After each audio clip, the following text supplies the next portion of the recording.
Hey folks, Quill18 here, and welcome to a video checking out the new custom ruler creator available in Crusader Kings 2. This dropped as part of the 1.2 patch, and we're probably going to be doing a video looking at those patch notes as well. But I want to do this create a ruler video. This is sponsored by Paradox. They wanted me to showcase this, and I'm more than happy to do this. Does this remind anyone of like, what's from Rick and Morty, Baby Legs, right? Officer Baby Legs, with this shot that's like overly large tunic and the tiny little chicken legs down there. So yeah, we've got this ruler designer now available for us, which means when you start off, you do have to pick a country, but then you can override the ruler with whoever you want to do. So we've got our sex over here, sexual orientation, you can set all that. You can even set your faith, which is interesting. Here we're going to be the Emperor of the Holy Roman Empire, but maybe we should be Hindu. If you want some alt history, that's what you can go. You've got your culture change as well. I do like, you've got the full breakdown here. They actually did a really good job with this user interface. You guys know I whine a lot about bad UI, but this is a great way to actually quickly rip through those menus rather than the large scrolling list. I kind of like the nested thing. We've got our name. Of course, we can type in whatever we want, as per usual. I do like as well, though, that you can randomize based on your culture. So let's say we go Central African. We can re-roll through some of those as well. Get that kind of historically / culturally appropriate name depending on who you are. You can rename your dynasty. So we could be the, I don't know, how about the Brussels dynasty? Because that, if we're going to do everything like this, we may as well go with something that makes complete sense, like the Brussels dynasty. Randomized coat of arms also available. Actually, kind of gives me the vibe of maybe a Brussels sprout in the middle over there. And we've got our realm available as well. We can change the coat of arms for that. Randomize it, reset it back to the appropriate one. All right, we've got our customization points over here. Now, as we change a few things, for example, as we change our age, different amounts. So this is how many points we have spent. The older you go, the more points you have to spend. And the reason is that you're going to have a reduced lifetime. Like if we start as young as possible, in fact, if we start as a child, we get some of our points back, which is kind of nice. But you see it sort of peaks the amount spent right around here. It wouldn't be bad maybe setting it to 16. You've got everything ahead of you still, and some points available. We've got our education trait that you can go there. This is really useful. These traits tend to have a lot of potency, not just in terms of pure stats, but usually, but they give you so much more lifestyle experience, right? And so the value of these traits is usually going to be, if you're interested in burning through your lifestyle experience as quickly as possible, grabbing one of these is a big deal. You can see here that spends a lot of our points. Personality traits. Now we can add in a few of these. Some cost, some give you points back depending on the situation. So you can see here, if we were Craven, that would cost us negative 10 points. You've got your 3 base personality points, and you've got your additional traits that you can develop over here. So we can develop Paranoid, which also would give us some points back. Other traits, so, the traits you get from going to a lot of parties, from doing a lot of duels, for example, you could start with some of those. I mean, you can really make a crazily jacked up character. And in fact, literally, look at that, what happens when we add the legendary Blade Master. You can see the physical impact that some of these things have. For example, if we were to add, here, let's give ourselves ugly. Hiya! It's so bad. I was looking for, oh man, you can make yourself a fully bizarre looking character. As I say, oh, we'll try some of these. I'm thinking Bastard doesn't actually change the look of our character. Deviant, Cannibal, there we go. Maybe we could do a whole, series of let's, can you encourage cannibalism in other people in CK3? I haven't actually played a character who was. I wonder, is this something we could develop? We did a RimWorld run once where we had everyone be cannibals. Maybe we could do the same thing here. And of course, we've got the points to spend. It is interesting. This is a great way to showcase the fact that at different levels, they've got different names to describe your traits. So we've got excellent over here, and it's going to keep being excellent. It's going to keep being excellent until we get to a certain point where it will stop being excellent, but only for a moment. Nice. And then back to excellent.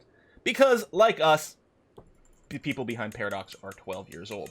So, I mean, I'd spend too many points over here for that, but that's going to be okay. We can start with the family as well, which is kind of neat.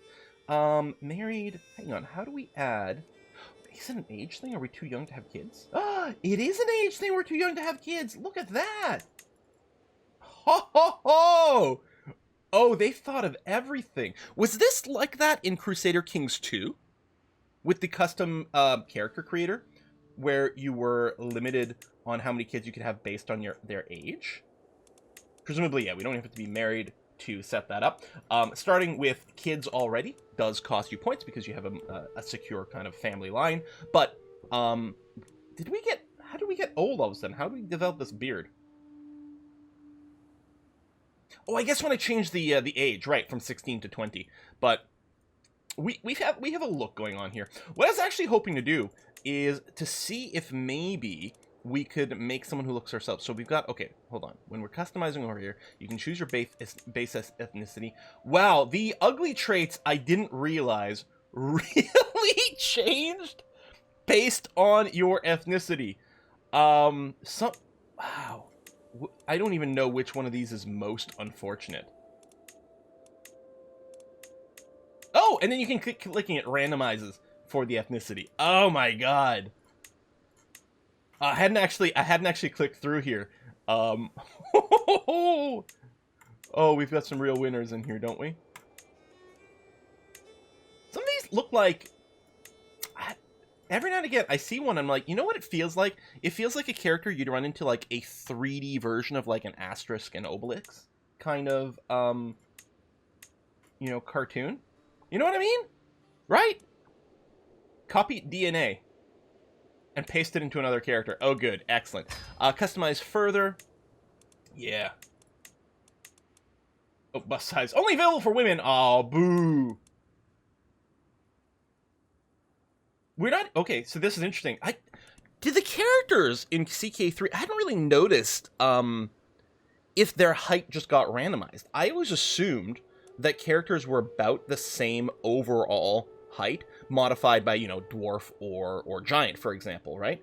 But there must be individual variation in characters as well, unless it's only available in the ruler creator, but I don't know. Looks like the complexion, we can't really get it here, probably because it's being overridden by Ugly, which seemed to have given us this really modeled skin, head and neck.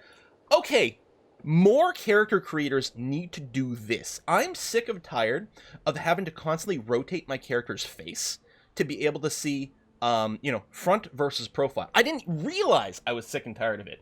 But now we can see both the front and profile simultaneously. This has ruined me for every other game at this point. Because I'm going to want this all the time, so I don't have to keep twisting around to try to get an idea what my character looks.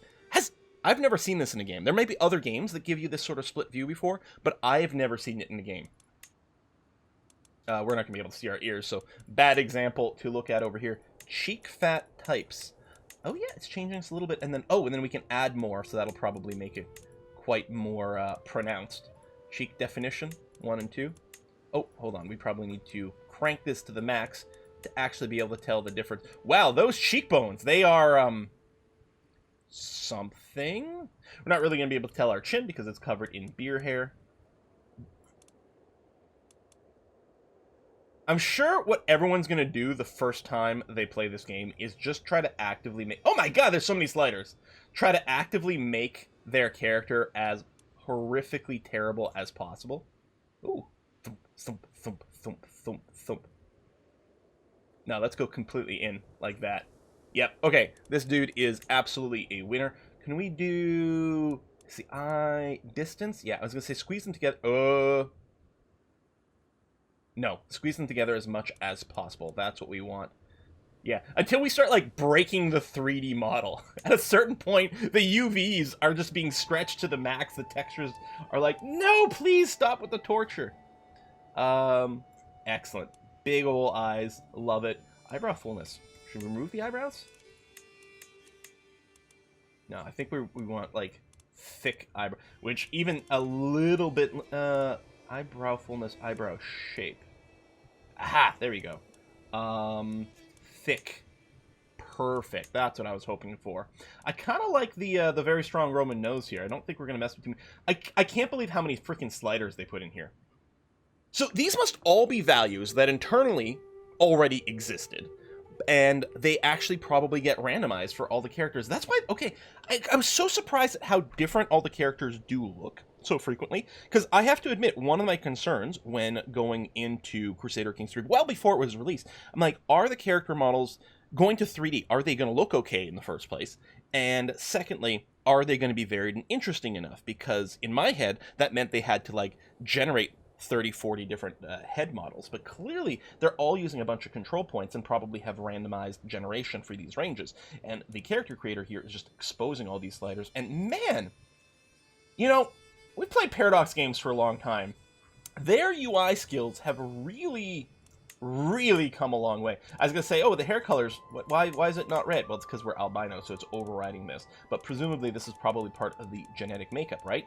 Right, the copy DNA and all these are probably part of the genetic makeup, and they get combined. So if we did something like this, there's a chance we're going to get kids that are going to have maybe fiery red hair, or they might come out as an albino as well.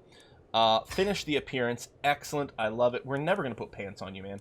I guess I couldn't actually start with this because we do have way too many points spent. Let me bring you super duper back over here. Oh, there we go. Let's give you a little bit more of this and a little bit more of that. There we go, 400 points exactly. So we could play with this winner, Tanja Brussels of the Holy Roman Empire. Whether or not that makes sense, there it is. So we could jump into the game. Let me just confirm. You know what? I was going to say he doesn't look so bad with the crown on, but no, he looks pretty bad. Okay, we actually might use, if nothing else, this religion change in the game. How different. So all of our territory would start off as Catholic still, but we would be theoretically attempting to convert it over to Hindu.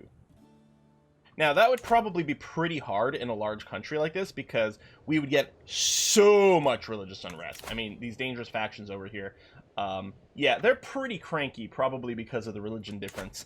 If nothing else. Plus, they just look at me and like, no, we can't possibly bend the knee to this guy. That can't happen. There's a lot more interesting possibilities for weird, I mean, obviously ahistorical gameplay, but with the character creator over here. I'm also very curious as to what can happen with the cannibal trait. Thinks that other people make the best of meals. I've never played a cannibal in this game.